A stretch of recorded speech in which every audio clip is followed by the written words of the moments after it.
The art of copywriting takes many, many years to hone the skills required to be successful. Crafting a winning sales letter will take a copywriter deep into the depths of a targeted customer's mind to find what will get their attention, hook them in, and ultimately get them to buy. Copywriting is for sure the skill needed to be successful, online and offline.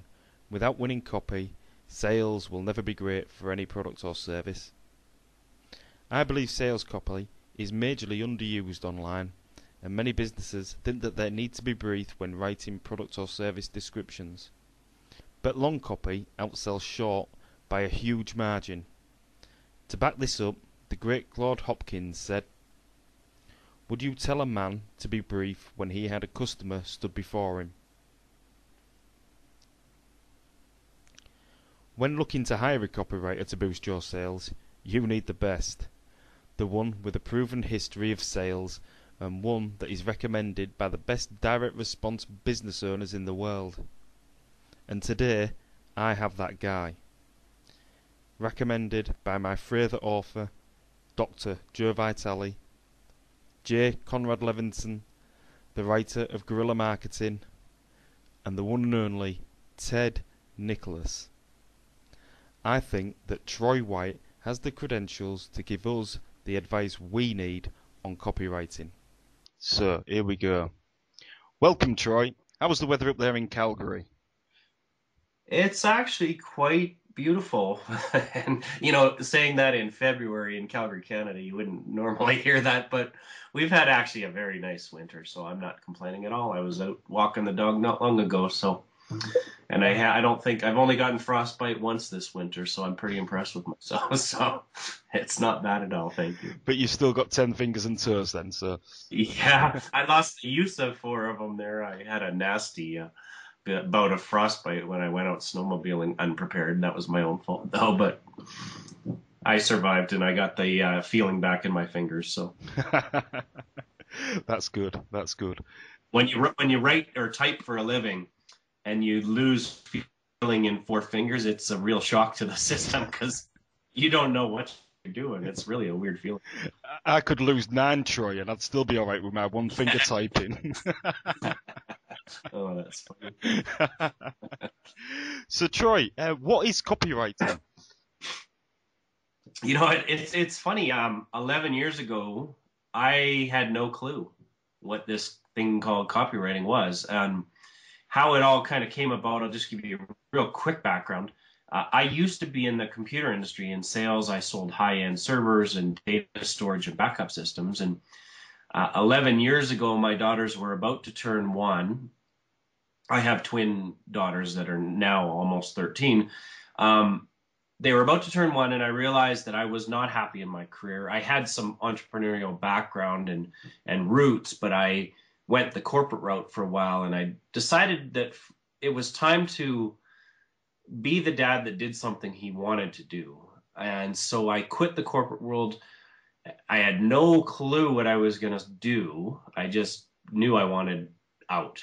So I started to come up with some ideas about, different ways to make money online. And I very quickly realized that online, your salesperson is the words.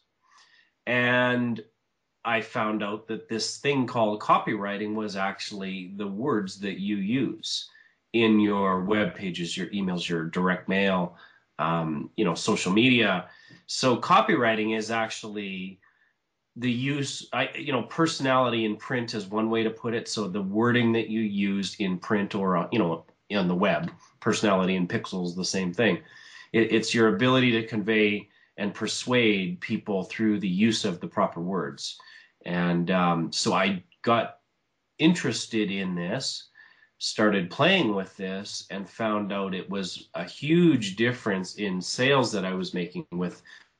I started off selling an information product 11 years ago and found out that the words on the page that people saw had a huge impact on the sales I got. Because you got to remember, too, 11 years ago, you didn't have video online. Even graphics that you used on your page had to be really, really small graphics because the line speed was very slow. It's not like today where you can have, streaming video and all this. You had words, and that was your salesperson. So copywriting is your ability to persuade people to take an action, whether it's to sign up for a newsletter, go to and visit a web page, or to buy. It's your ability to persuade using the written word. That's brilliant. So being able to persuade people with words to a direct action. And a lot of people get it confused with copyright. So, at the bottom of a lot of documents and books, and you'll see a copyright sign.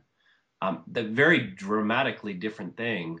But a lot of people, when I say I'm a copywriter, do you do trademarks, right? So most people don't really understand what a copywriter is. But this is one of the ways I say, well, do you know what the show Mad Men is?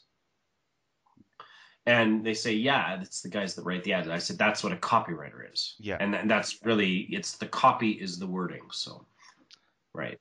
That's right. That's a lot of the times when I'm speaking about copywriting, people do say, is it the trademark part? Is it a lawyer? Is it a lawyer's part? They don't really understand it, and that's why I thought it was quite an important question to get through. To get answered, was actually what is a copywriter, so people can understand it a little bit more.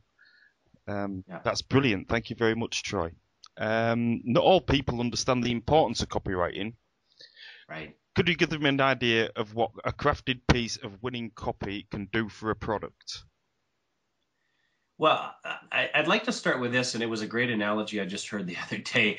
A lot of people say, well, if you've got a good product, it sells itself, right? That is a very common thing to hear. And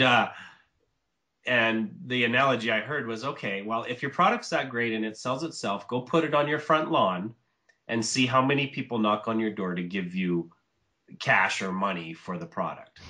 Right? So it doesn't work that way, no matter what people like to pretend about sales and strategy. It's the ability to craft good copy is so important, and not just in sales, but in just the ability to talk to people. And through texting and that, people have actually gotten worse than ever in their ability to put a coherent sentence together. So it really is, because it's all these short little acronyms and things like that, and TTYL and LOL and all this stuff. So people are becoming dumber and dumber through the use of texting and things like that. So I think I totally missed your question. I've got off on my tangents that I like to get on. That's no problem, Troy. No problem at all. Could you give us an idea of what a crafted piece of winning copy can do for a product? Right. What I was trying to sort of like say was, you can have a bad product, but you can have really, really good copy, and it can make a big difference. Right.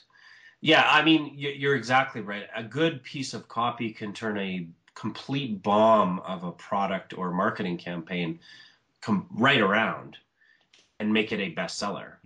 And it can also do the opposite. You can have a brilliant product or service that should, in quotes, sell itself.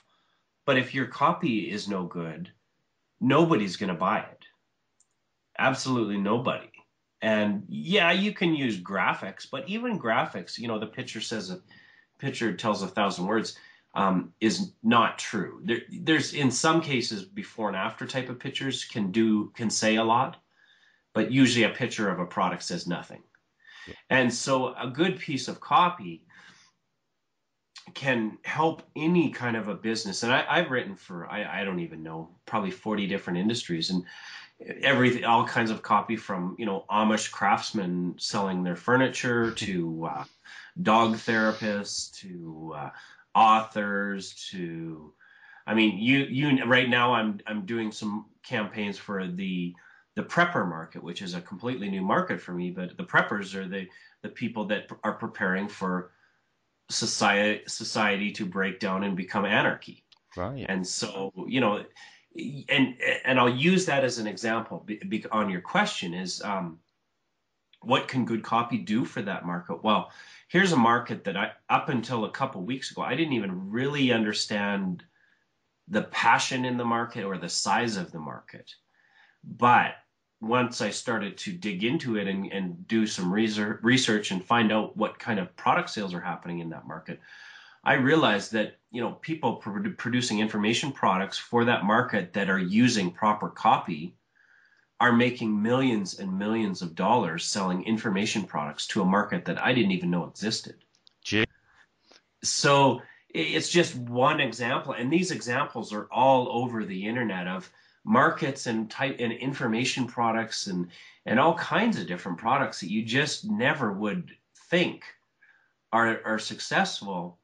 And you may see these long, ugly sales pages online and think, oh my God, who would ever read all that stuff? I hear this all the time. And yet those pages, those long sales letters, can be some of the most, and typically they're very ugly.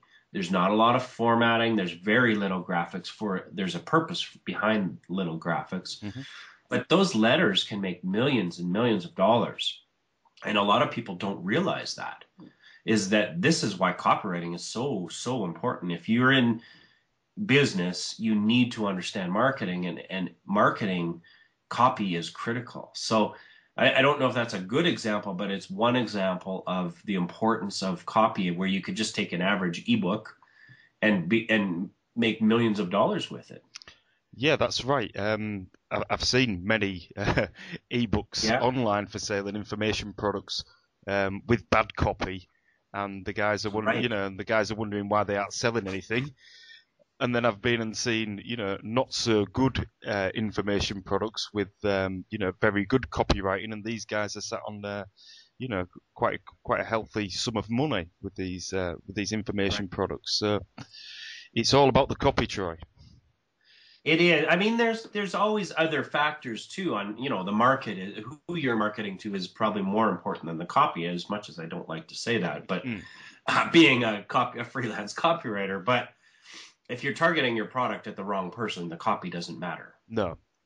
Right. If you've got the wrong market, the wrong niche you're going after, you can have the best copy in the world, and it's not going to work. But on the opposite side of that, you can have the absolutely worst copy in the world, but if your product is perfectly matched to the market you're getting that copy in front of, you can actually do quite well. You'll always do better with better copy, but if you've got the right market and the right product, you can actually do well, and then you add the right copy and you can make a lot of money very quickly. Yeah, absolutely. So what are the main elements of a sales letter then, Troy? Yeah, great question. And to me, when you say sales letter, that's a lot of what I do, is create these sales letters. But in this day and age too, a sales letter is a script for a video. It can be an email.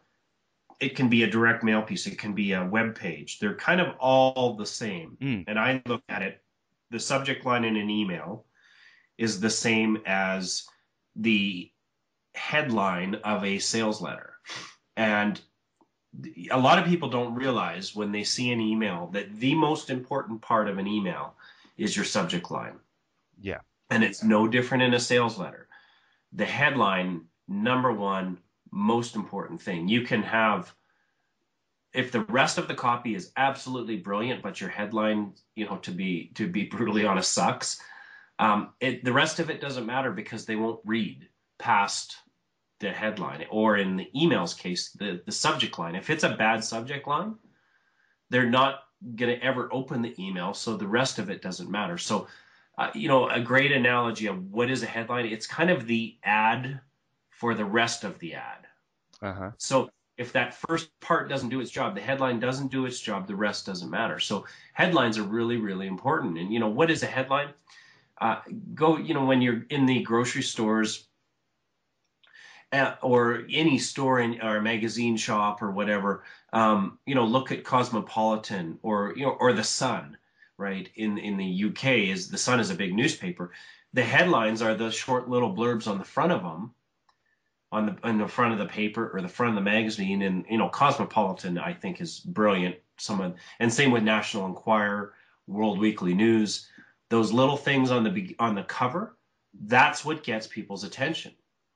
And a well-written headline can sell, like we'll take Cosmopolitan magazine. When they have a good magazine or a good headline, I mean, they can end up selling a million more copies. Gee, yeah. And I was at an event a couple years ago where the original founder of National Enquirer, World Weekly News was there and spoke, and he was talking about the power of incredible headlines, and they are some of the best in the world, headline writers, those guys. Sorry.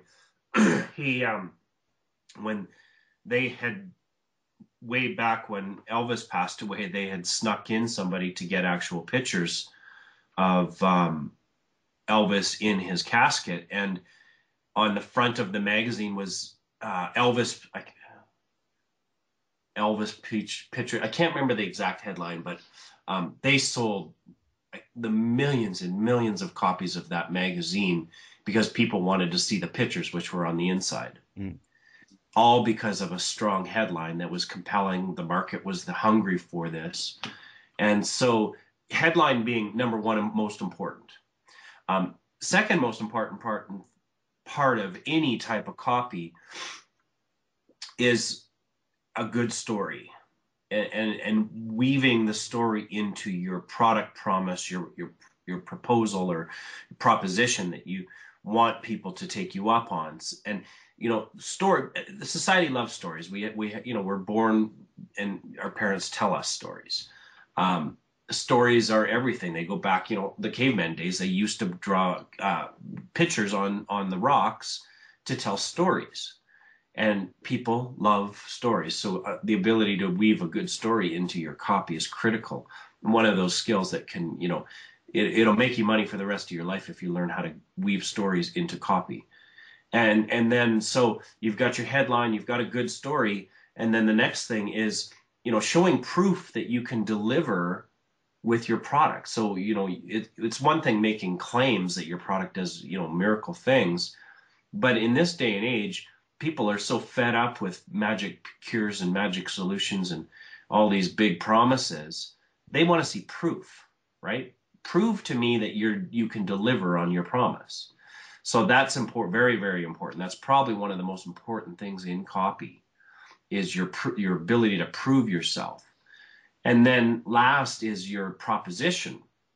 So you've got their attention through your headline. You've told a compelling story to keep them engaged. You've shown them proof that you actually do what you promise.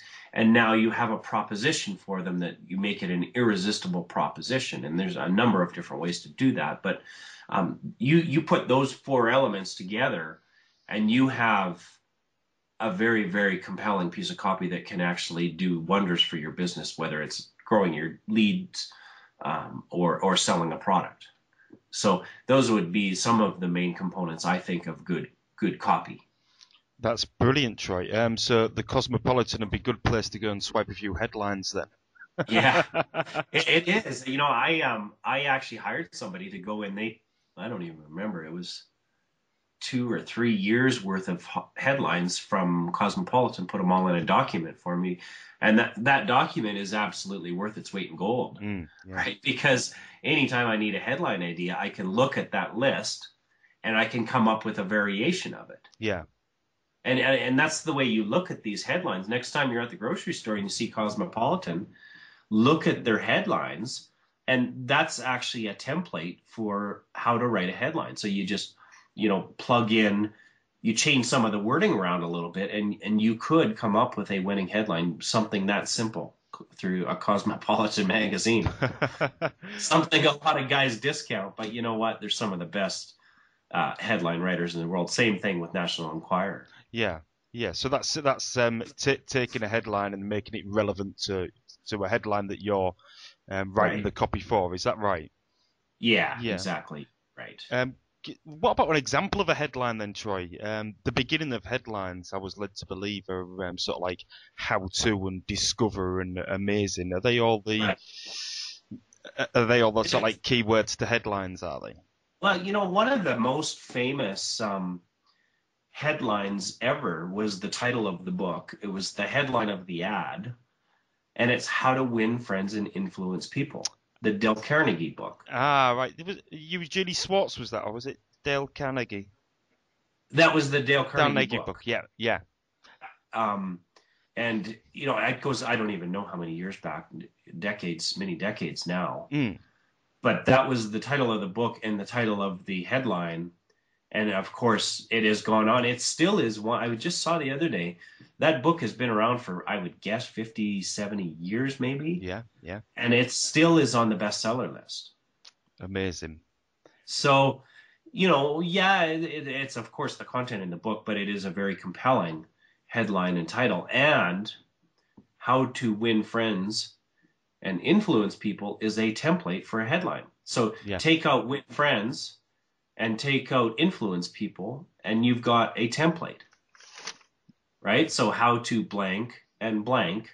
So how to lose weight and look good at 40 years old, right? Or how to train your dog and get in shape at the same time, or so, I mean, these are just off the top of my head, of course, but yeah. look at that like a template, right? It's a very simple one, but the how to's, or the discover how to, or new breakthrough, Mm. or 7 ways to do that. I mean, there's so many different variations of them that can be considered templates that you can use for a long time to come, and just play with variations. When I sit down and write headlines, my mentor is Ted Nicholas, who is he's a living legend in the advertising world and copywriting world. He was my original teacher mentor, and I had the privilege of working with him on some product launches and some copy and that. When he sits down and writes headlines, he will write up to 200 variations of headlines before he chooses which ones he wants to test. So serious copywriters take headline writing very, very serious, because it is the most important part. Yeah, yeah. The rest of it doesn't matter if nobody's going to read it. No, that's right. My next part on that, Troy, was you talked about proof in the copy. Does that go with testimonials as well? Yeah, great question. Yeah, what is proof? Testimonials, statistics, right? If statistics are appropriate, if you're claiming that um, your product does something, or the industry is going down this direction, showing proof through, here's historical proof that what I'm talking about is actually a real trend documented in the media. So that's a form of it. Before and after pictures Mm, yeah, is a form. Weight loss industry, right?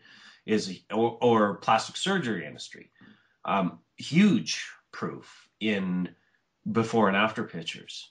And of course, testimonials are where a client speaks up and says, I bought ABC product from Tim, and I absolutely loved it. It changed my life, or whatever the testimonial is. mm, So that's another, and you can also have another form of proof would be like a industry leader giving you feedback. So they didn't buy your product, but they've used, or they know you and they know the type of work you do. So as an example, on my website, I have industry leaders that have endorsed me for the work that I do. They may not have hired me to write copy, but they know the type of work I do. And as an example, Clayton Makepeace, one of the most brilliant copywriters out there and still active today, I had the honor and the privilege to write articles for his blog for, I don't know, 2 or 3 years. And he gave me a testimonial. Now, I never wrote copy for him, mm, but I wrote articles for his blog, and having his name behind me like that has been, huge, yeah. just credibility for me. So there's a number of different types of proof you can give. The thing about proof, the more the better. I don't think you can ever overdo proof. No, that's right. I mean, a lot of sales letters I've seen in the past have been 90% testimonials and proof Right. in there. And a little bit of a headline, a little bit of deck copy, and then literally testimonial up until what I was going to talk about next is the offer. Right. What makes a great offer, Troy? Well, there's a number of things. It's, of course, first thing is the the product matched to the market, and by this point it is. But So they've read your headline there, you got your attention, you've told a good story, you've given them proof that you deliver. Now comes the most difficult part. Now you've got to get them to take their wallet out, take their credit card in, and I'm just using this as an example. Yeah. Take their credit card out of their wallet and trust enough to put their credit card into your website. So, this is where your proposition comes in. And so what makes for that? Well, you've got to build your credibility up first with your proof. Then you've got to make your offer, compelling to the point where it's, oh my, that's a no, one word to use is a no-brainer, where you don't have to think anymore. It's like, you know what, this is a really good deal, and he's proven that he can do this. And so making it like a no-brainer. And how do you do that? Well, there's things you can do like adding a guarantee. A lot of companies are scared of guaranteeing their products or services, but yet, in essence, you truly do kind of have to offer guarantees in some ways, because if somebody's not happy, let's say they buy from your website, they use their credit cards, and they're not happy with what they bought, and you refuse to guarantee it or refund it, you've got a battle on your hands now with the credit card company. Yeah. And that's never a battle. You usually won't win it. Credit card companies have far too much power. And so, guarantees can actually go a long ways, because in essence, you have to kind of guarantee it, because the credit card companies can just take your money back without you having a lot of say in the matter. And but if you have a good guarantee in place, that buyer's remorse, or the fear factor from the buyer drops substantially, because let's say you add a 1-year guarantee in with your product. So, anytime in the next 365 days, if you find you're not happy with the product that you purchased, just come back to me and we'll refund your money. And that really alleviates a lot of fear. Yeah, it takes the element of risk away, doesn't it? Yeah. Right. And, something that's just counterintuitive to what a lot of people think, the longer the guarantees, the fewer people take you up on it. Mm-hmm. The worst guarantees are like 24 hours. Yeah. Because everyone's counting their clock and they're putting it into their timer, by, I've got till 4 o'clock tomorrow afternoon to get a refund on this. But then if you do it a 5-year or a lifetime guarantee, that, it may sit on a shelf for 5 years, and then by that time they're not going to come back and refund. And it's documented proof too, that the longer the guarantees, almost in every single case I've ever seen, will improve your conversion numbers. Right. That's a great bit of information. Thanks, Troy. And the last one I'll just kind of leave you with on this too is in your proposition, you can do risk reversal. And it's a great way to improve the proposition. So let's say you're selling a seminar or a product or a service. It doesn't really matter, but as part of your proposition is they get some extra free bonuses. Let's say those bonuses are additional products, physical products. You can say, okay, we've got a 1-year guarantee on the product, and if at any point in time you're not happy with the product, come back to us, you'll get your money back, and you can keep the bonuses. Yeah. Right. So that's what's called risk reversal, because now the risk is on the seller's side, not the buyer's side, because worst case scenario, the buyer can get all of his money back and keep these goodies. Mm-hmm. And that's very, very compelling. Right. So that's really adding value as well, isn't it, to the Right. initial product, isn't it? Right. Yeah, exactly. Risk reversal. Some people say the more you tell, the more you sell. Does this theory still work online? I think it does. I have seen very, very little proof that saying less sells more. And, there may be cases, and I'm sure there are cases where people have proven that. But if you, and, this is a pretty serious subject to bring up.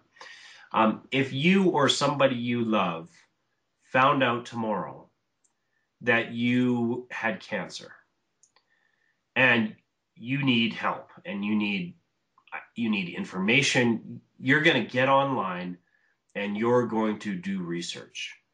And the less research you do is not the direction you would be going, right? You're going to be like, I don't care how long it is. If it's got something in there that can help me, I will read it. Mm-hmm. So that's the way I see it. If somebody is passionate about getting information or fixing a problem, the less information you give them, the more harm you're doing yourself. Mm. That and I know it as a buyer, right? When and there's cases that this may not actually, like if you're in a retail store and somebody's buying clothing, right? They're not going to read a long sales letter. That's not what we're talking about here. We're talking about where, let's say there's a significant investment, and here's an example. Gary Bencivenga is a retired copywriter. He was one of the greats, one of the best copywriters ever. Made millions of dollars every year for writing copy, and he lived in just a beautiful, beautiful place. I can't even think of where it was right at the second, on the water. He could have done what 99% of the population would do, which is call a realtor up and they'll take a couple pictures and they'll do the 4-paragraph sales pitch. Gary Bencivenga, world's greatest copywriter, writes a 17-page sales letter to describe his property, and very few pictures actually. But he tells the story of the land the property's on. He tells the story of the property and the different unique characteristics of his property. And he sells it within no time. And so if you're going to spend millions of dollars for a piece of land, you're going to want to know some information about what it is you're buying. And so that's kind of an off the wall example, but there's a place and a time for long copy, and there is a place and a time for short copy, right? On Facebook updates as an example, right? That's almost a headline is what you're writing. Same thing with Twitter. Yeah. You're writing headlines to get them to want to know more, to click through so that now you can deliver more information. So there is a time and a place for both short and long copy. But when it comes down to, the nitty gritty, we got to sell something to make money, to put cash in the bank, to pay bills. The more descriptive and the better the stories you're telling, the more you will sell. And I have seen very, very few examples of anybody that can prove me wrong on that. No, that's right. That's absolutely right. The reason I dragged you to that question, Troy, was because there's many businesses online at the moment, and a lot of the descriptions, and it seems to be what they're taught is to keep it short. And right. Yeah, and some of these items are expensive, $5, $10, maybe $15,000, and they've got 16 lines. And would you invest $15,000 and you know nothing about it? That's right. There's no benefit there. There's no value added to the product at all. There was a major study done by Carnegie Mellon, which is one of the world's largest research firms. They did some testing of story versus facts, and this applies to short and long copy too, if you ask me. So what they did is they had a couple groups of people together, and then they split them into groups. One group was told just the facts, the feeds and the speeds. Right. Yep. The other group was told a story, and in one case it was a charity. So the facts they were told about, the average income, what they eat, or how much food they've got to eat, type of thing. The story side, they told the story of this little girl, Rosalita, that lived in the village and talked about her lifestyle, about how she had to go get water every morning because her parents were too sick to do anything, and then she had to go find food for them to eat for the day. And the story, the more descriptive, the longer copy, we'll call it, sold 258% more donations. So then what they thought is, okay, well, what if we combine the two? Wouldn't that get to the left brain types and the right brain types, the ones that like the facts versus the story? And it improved the results. So they told the facts, but combined a bit of the story in. It improved results over pure facts, but still nowhere even remotely close to pure story. Gee. So, again, one of the largest research firms in the world proved that compelling stories, longer descriptions can substantially increase sales. That's a remarkable fact. Mm-hmm. Unbelievable. Yeah, I don't have but if you look up Carnegie Mellon study on storytelling, it's a very interesting case study. Oh, that's brilliant, Troy. I'll put the link at the bottom as well, so people can have a look at that. That's fantastic. Testing your copy, Troy, is paramount. But how do you test your copy online and offline?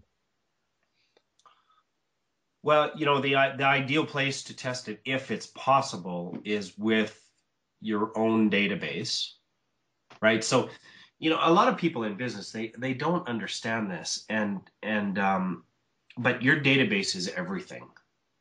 And no matter what business you're in, if you're not keeping a database of leads and buyers, you're making a huge mistake, because that is where real money's made, right? Because you can go back to those people, and we've all heard the stats about how much easier it is to sell to somebody who's already bought before. Yeah. So ideally you have this database of people that are buyers that have bought your past products. The best place to test your new copy is with those people, because they've already bought from you. And if you run some copy by them and they don't buy, if they're not going to buy, people that don't know you never will buy. But if you test that same copy and you get a really good response from your existing clients, chances are really good that's going to work with an outside market. Yeah. So that's one way to do it. But that, a lot of people don't have an existing, they're new entrepreneurs, or they just have never built a database. Sorry for the coughing here. I've had this flu for a month, and it's just destroying my lungs, and I'm just finally starting to get over it. But anyhow, as it, one place, well, not one place, but one method of testing copy that I find is one of the greatest gifts that the internet has, is you can get very fast results back on your testing. So, have a piece of copy on a website and then run a little advertisement on Google. Right. So, as an example. And that ad on Google, all it should be doing is testing your headline, right? Yeah. If you've written your headline properly, your headline is your Google ad. And then so they're going to click through to your sales page, and you can start collecting data that way. And you can do the same thing on Facebook too, right? Run an ad on Facebook, and they click it and they go to a page with all the more detailed, longer copy. And then the offline world, the same thing. The best place to test, of course, being an existing database. If you don't have an existing database, to test it offline, you can run ads in newspapers and direct them to a online sales page, which is a great way to test, right? Combining both the offline and online world, very, very strong way of getting involvement from your potential clients too. And then you can rent lists of people. There's these companies called list brokers out there. So if you don't have a market list, you don't have much to go on here, you can go out and rent lists of people that might be interested in your proposition, and you can test it to them. Yeah, absolutely. Ideally, though, you're going after people that already know and trust you. So really, if you've got a database, that those people who trust you, they're the best ones to test on. Right. I'll maybe come on to list brokers another time, Troy, because that's another story, isn't it? But just your thoughts while we're on brokerage. What do you think to email list brokers? What do I think of them? Yeah, I mean, what do you think about renting email lists from list brokers? Is it something that is profitable, or in your eyes? It depends, right? Because there's different types of list brokers out there, and if you see an email and it says, I've got 12 million emails for you, that's run away as fast as you can. But there are professional list firms. This is their business, is to compile people's data. And, this is the world we live in, right? There's very little privacy left. And you just really have to accept it. I mean, I'm sorry. It's just the facts. If you ever go online, ever searched on Google, ever had a Gmail account, they know far more about you than you ever would like to know, right? You don't want to know how much they know about you. It's just a fact. And there's not much you can do about it other than, shelling up and never plugging into an electronic device. In this day and age, privacy is pretty well gone. Unfortunately, it's true. And especially if you're part of Facebook, we won't even go into that. No. So, is it ethical? Well, it is legal if the list broker is a credible firm, that they compile their data from sources that is perfectly legal. So it can be a great way to do it. And I've used them before and I'm using them now. And, so you typically don't get access to the list yourself, right? They don't give you the people's names. No, not like a direct response. Yeah, not list like broker. print, Yeah. right? If you rent a list from a print name list from a broker, they will give you the names of the people to mail to. But it's for one-time use only, and they do have ways to make sure you're only doing it one time. Yeah, the seeds in In the email world, it's a little different. They're not going to give you those email addresses. What they're going to do is mail for you. In most cases, not all cases, but in most cases, they'll take your copy and you pay them X dollars for the list and they mail it out for you. And so everybody knows what's going on, tracking numbers and stuff, and keeps track of all that. So, yeah, it's, it makes a lot of people nervous, but it's perfectly legal. Yep. And, it's ethical. To me, it is. I mean, this is a new world we're in.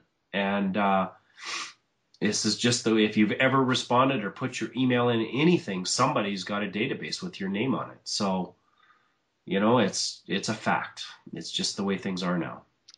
Yeah, absolutely. Apart from the ethical side of email list brokers, is there email list brokers out there like there is, direct mail list brokers, credible ones, the one that everybody goes to? Does that exist out there, or is it for people to find for themselves? No, there are very credible ones out there, yeah. But it is your responsibility to do your due diligence. Yeah. Make sure you research the firm, go to their homepage, check them out, and then get online, go to Google and type in that company's name and reviews, ABC List Broker review, and just check it out and make sure there's no bad This is the nice thing about the internet, right? Is that you can go on and do a quick search and pretty well find out if there's any serious complaints out there about a person or a site or a broker. So there's reputable ones out there. It is your responsibility to do your due diligence. Yeah, that's right. That's right. And you have nobody else to blame if you don't. That's it. I mean, really, you can't blame anyone if you haven't done your research and you get ripped off. I mean, it happens to all of us. I made a mistake the other day and hired a guy to do an ad or send out an ad to his email list, and it was a very bad email list. Oh. And it was my fault. I didn't ask enough questions, and I trusted somebody's word, and it was the wrong thing to do. Yeah, absolutely. So I lost some money. Lesson learned. Yeah, absolutely, Troy. And you can obviously, get in touch with other guys who have email lists of other people and try and do some kind of thing there, can't you, as well? So that's always good for people to know. Um, Yeah, there's lots of, and one of them is called solo ads, right? That's a big business, and I've done a lot of solo ads. yeah. And what that means is somebody has a database of people and they will mail their database on your behalf. You pay them X dollars. They'll mail your offer to their people for X amount of dollars. And if your email's written properly, you'll get whatever it is, clicks or sales. If it's not, you'll get nothing. And it's not the guy's fault. If you've got a good or a bad offer, it's not his fault. No, no, The absolutely. guy I was talking about that I didn't do my due diligence. I know the offer was good because I had tested it many times with other lists and it worked. I got the results I wanted. With this guy, I used the exact same promotional piece, but it wasn't a good list. And so I got nothing. Mm. So it was my fault for not checking into his list enough. Yeah, and obviously there is reputable solo ad companies out there, isn't there? Because I've come across them myself. Although Yeah. I haven't done a solo ad myself, but I've researched it and looked into it, and there is places online you can go with thousands of people in this website and rent these solo ads. Right. Yeah. There's lots of that out there. And it's actually a great way to build up a database too, is to do the solo ads. And the purpose of your solo ad is not to get a sale, but it's to get a lead or a name and an email so you can, in the future, email them directly yourself. Yeah, that's right. To a free offer rather than to a paid product. Right. Yeah, exactly. Yeah. What's the longest and shortest direct mail copy you've written, Troy? Not word for word, obviously, but Good question. I'd say longest, probably a 30-page sales letter. yeah. I know Ted Nicholas told me once that his was 121 page. So to think about it, 120. So again, and this was a very successful sales letter. So for all those people say, "Oh my God, I'd never read that." Well, you know what? He made millions by that 121 page sales letter. So you can never say ever again those don't work, because that's not true. No, and this is what I'm trying to, I'm trying to get home to people that, Right. the more you tell, the more you sell. Exactly. And actually, something a lot of people don't realize, but when on this subject of copywriting and the more you tell, you more you sell. Think about it this way. If you watch television, there's two different types of commercials you see. 30-second or 60-second spots, right? Very, very quick, fast paced, usually are completely useless. Yep. And then you've got these things called infomercials. The infomercial, yeah. Right? 30 minutes long. Some of them are even 60 minutes long. Yeah. But you know what? Those things are a multi-billion-dollar a year industry. People eat that up and buy tons of products because of infomercials. You wouldn't see them on TV if they didn't work. That's right, yeah. Because it's not cheap to get a half an hour or an hour of airtime on television. No. And so the only reason they can afford to do that is because they're making way more in sales than it's costing them to run the ad. So in essence, an infomercial is a long copy sales letter. Yeah. Now, sorry, Troy. The shortest piece of copy, of course, would be, I guess, just Google ads and Facebook updates and things like that. Yeah. Which in essence are an ad. Yeah. Just small like print ads as well. Yeah. Like I had just as an example, I had a print ad that was a like 2 business card size, like a double business card size. Yep. I ran that once I tested and found the ultimate headline, copy, and call to action. I ran that ad untouched in the same newspaper for 2 years, because every single time it ran, I got the actions I wanted. In that case, it was a lead, a person's name, a phone number, and a physical address, which I would follow up with a package and a DVD, I believe I sent them. Yeah, yeah. And so, there's why you want to be testing this stuff, is because 2 years I ran that untouched until the result finally started to show me that, okay, it's not working as well as it used to after 2 years. Yeah. But those leads I got were very, very good leads. That's brilliant. Is that like a classified ad then? Sure. This was more of a display ad I ran. Right, display ad, yeah, yeah. And don't discount a lot of people that are listening. I always tell people that, everybody's online. And I want you to think about something. If you're trying to get people's attention, right, from a marketer's perspective, from a business owner's perspective, the only way to sell something is to get their attention. It's way easier to get people's attention offline than online because online is so cluttered. Yeah. Right? Think about it, in the mornings when you open up your email, you got 55 emails overnight while you slept. So you're sitting there deleting, and there may have been something good in there, but I don't care. I don't got time to read this nonsense. Versus your physical mailbox, every single day it seems to get less and less stuff in the physical mailbox. So if you're trying to get attention, what makes more sense? Be the one thing in their mailbox that day, or be yet another of the 400 emails they're going to get that day, right? So, I'm not discounting online marketing. It's crucial that you do it, but don't discount offline. No. There's a lot of opportunity out there for offline marketing right now. That's absolutely right. Can I just ask you a little bit about tracking there, Troy? When you was just on about your display ad, I just wanted to make sure that people understood that how you knew that was profitable. Right. So there's a number, and I don't want to get technical, but it's not too tech. There's tracking tools, and one of them, just as off the top of my head, there's one called HyperTracker. Yeah. Right, which is a tracking tool that will tell you how many clicks something got.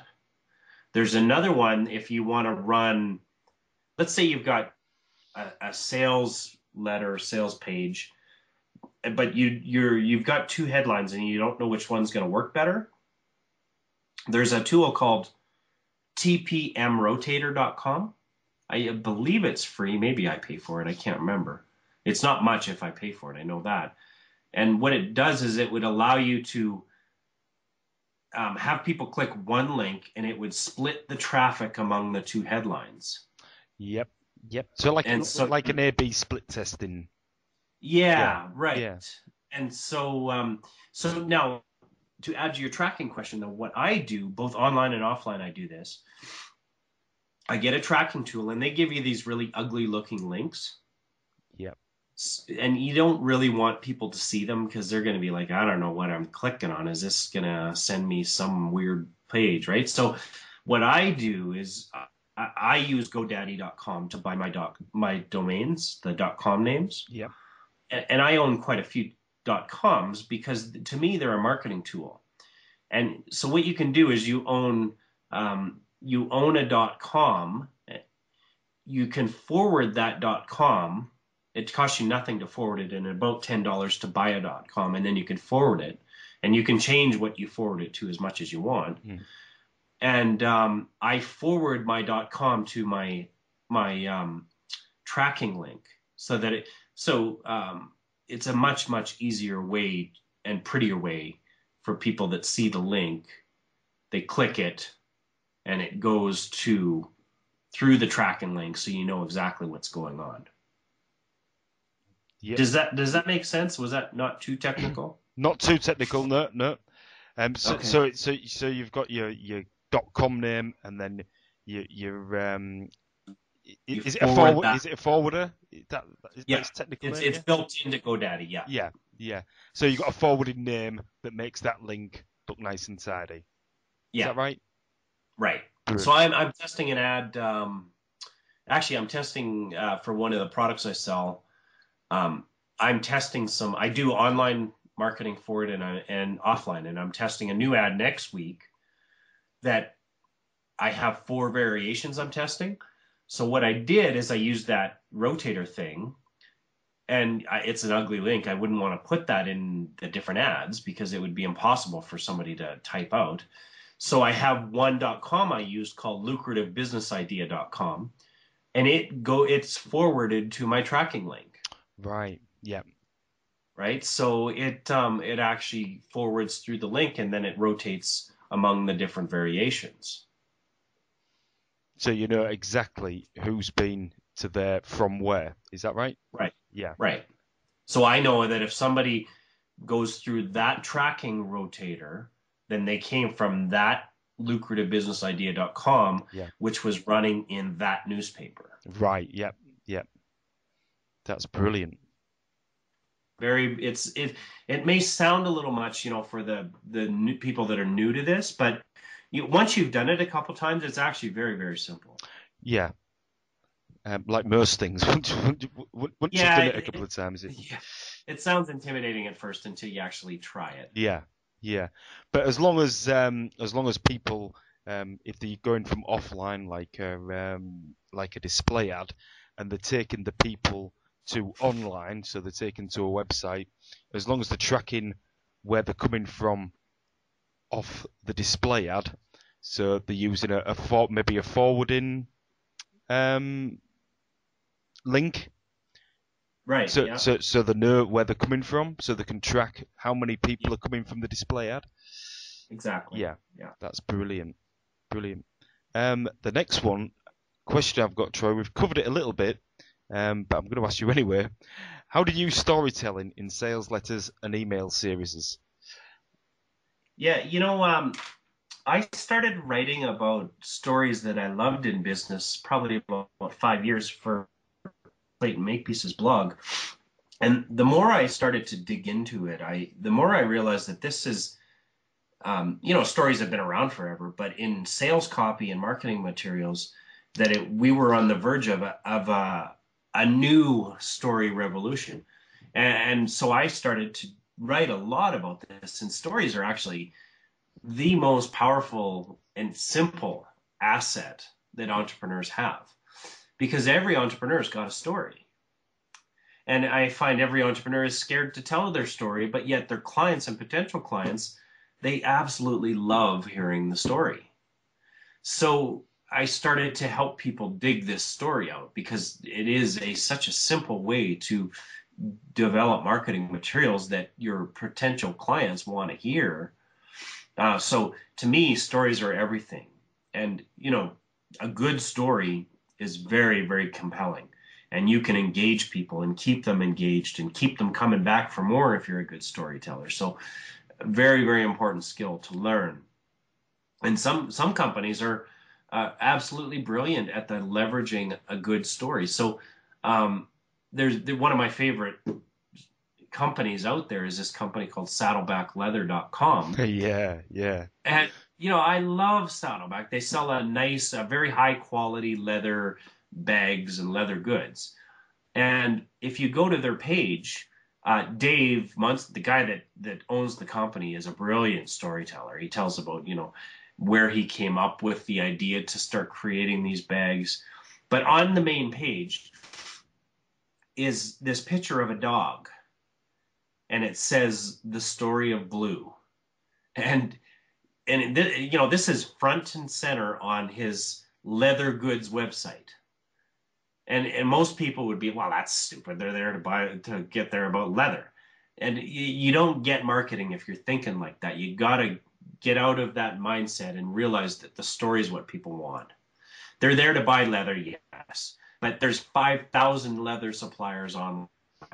What makes leather or Saddleback Leather so successful is his use of stories. So you click on the dog and it goes to a page about his dog Blue.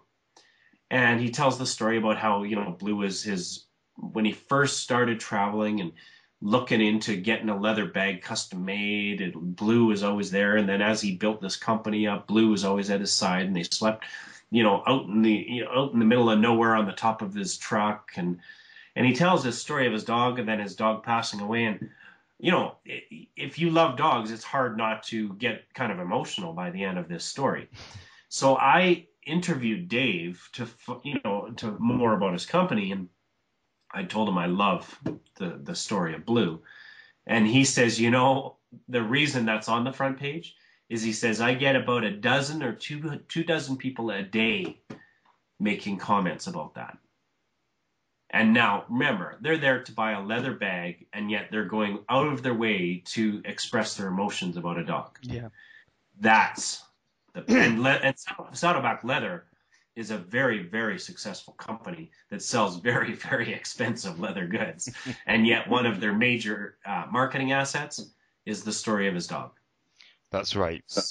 And so that's why stories are so powerful. Some of my best, most commented on articles have been about my daughters. They're twin girls, born 2 months early. One just under 3 pounds, one's just over 3 pounds, talking about our trials in the intensive care unit at the hospital for 2 months, and the growth and how healthy they are now. And I tell stories about my girls, and they just want to talk to me more about it. So, and it really builds the bond, and that's what storytelling is all about. And in this day and age, you have to work at building the bond if you want the sale.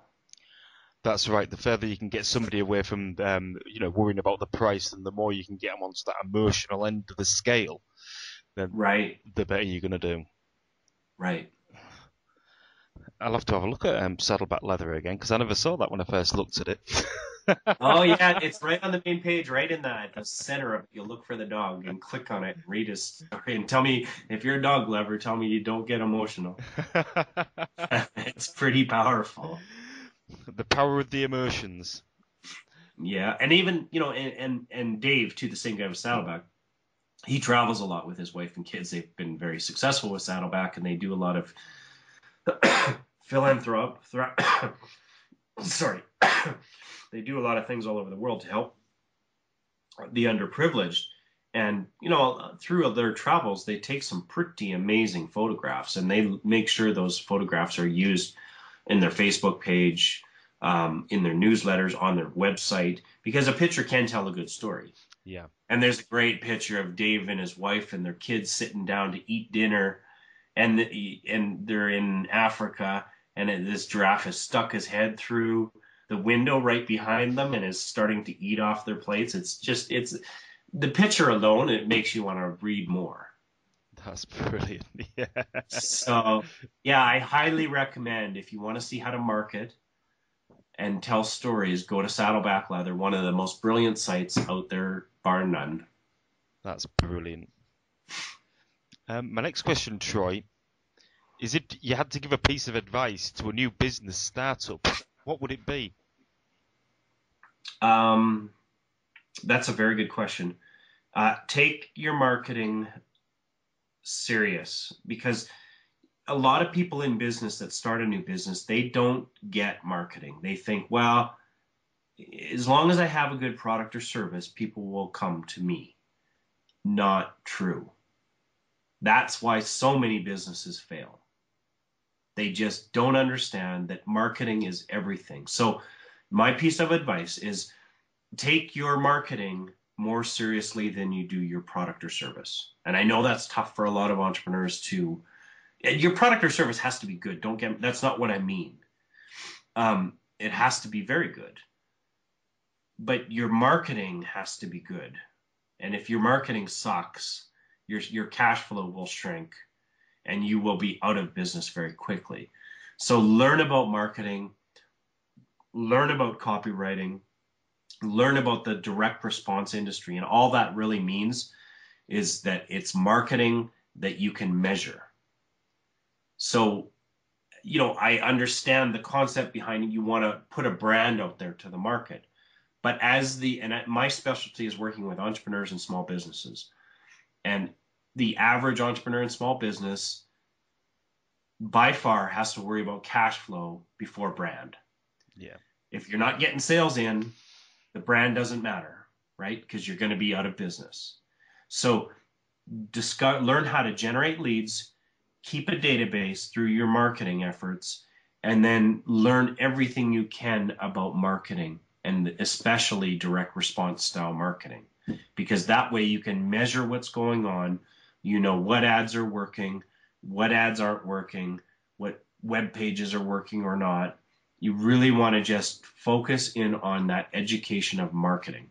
And I will say this, and I know this is kind of a controversial thing to say, but most colleges and universities, in my opinion, and I know because I've got a university degree in marketing, completely useless for most small business owners. I hate to say that, right? I did 5 years in university, got my degree, and then I got out there in the real world. Well, that doesn't work. No. I don't have $1 million a year to spend on a branding campaign. That's right. I've got 10 grand to do on an advertising campaign, and it had better work or I'm out of business. That's the average small business owner. And 10 grand is pushing it.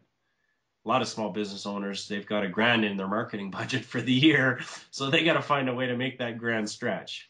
Yeah, absolutely. This is what I've been trying to get across, and well, what will come across later on in the website is the measurable lead generating marketing is what people really need to start concentrating on. Measurable, I think. Can we go a little bit into that, Troy, or should we save that for another time? Yeah, we could go a little longer, sure. Yeah. So measurable marketing, Troy. How do people measure the marketing?